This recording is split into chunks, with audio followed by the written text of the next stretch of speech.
की जय।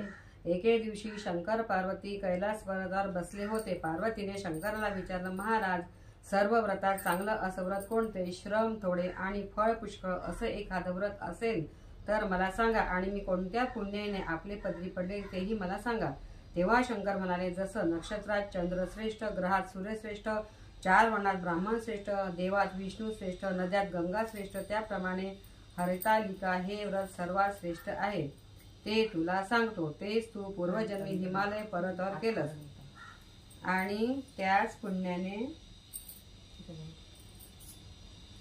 पुण्याने तू मला प्राप्त झालीस. ते हे व्रत भाद्रपद महिन्यातील पहिल्या तृतीयेला करावे. ते पूर्वी तू कसं केलंस ते मी तुला आता सांगतो. तू लहानपणी मी तुला प्राप्त व्हावं म्हणून मोठं तप केलंस. 64 वर्ष तर झाडाची पिकली पाने खाऊन होतीस. थंडी, पाऊस, ऊन ही तिन्ही दुःख सहन केलीस. हे तुझे श्रम पाहून तुझ्या वडिलांना फार दुःख झालं. अशी कन्या कोणाला द्यावी अशी त्याला चिंता पडली.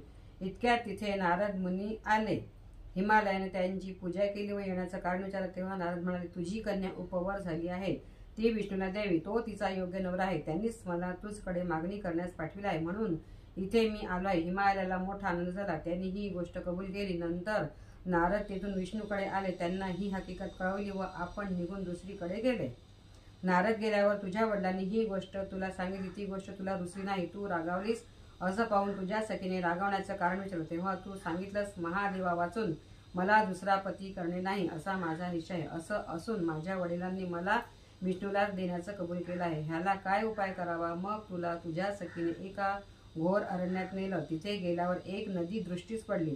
जवळच एक गुहा आढळली. त्या गुहेत जाऊन तू उपवास केलास. तिथे माझं लिंग पार्वतीसह स्थापलंस. त्याची पूजा केलीस. तो दिवस भाद्रपद शुद्ध तृतीयेचा होता. रात्री जागरण केलंस.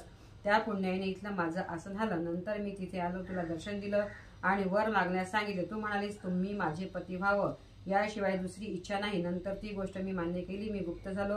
पुढे दुसऱ्या दिवशी ती व्रतपूजा तू विसर्जित केलीस. मैत्रिणींसह त्याचं पारण केलंस. इतक्यात तुझे वडील तिथे आले. त्यांनी तुला इकडे पळून येण्याचं कारण विचारलं. मग तू सर्व हकीकत सांगितलीस. पुढे त्यांनी तुला मलाच देण्याचं वचन दिलं. तुला घेऊन घरी आले. मग काही दिवसांनी चांगला मुहूर्त पाहून मला अर्पण केले. अशी या व्रतानं तुझी इच्छा पूर्ण झाली. याला हरतालिका व्रत असे म्हणतात. हरितालिका व्रताची कहाणी वाचल्यानंतर एका तपकात कापूर लावून महादेव आणि माता पार्वतीची सर्वांनी आरती करावी. श्री शिवाय नमस्तुभ्यं. नमः पार्वतीपते. हर हर महादेव.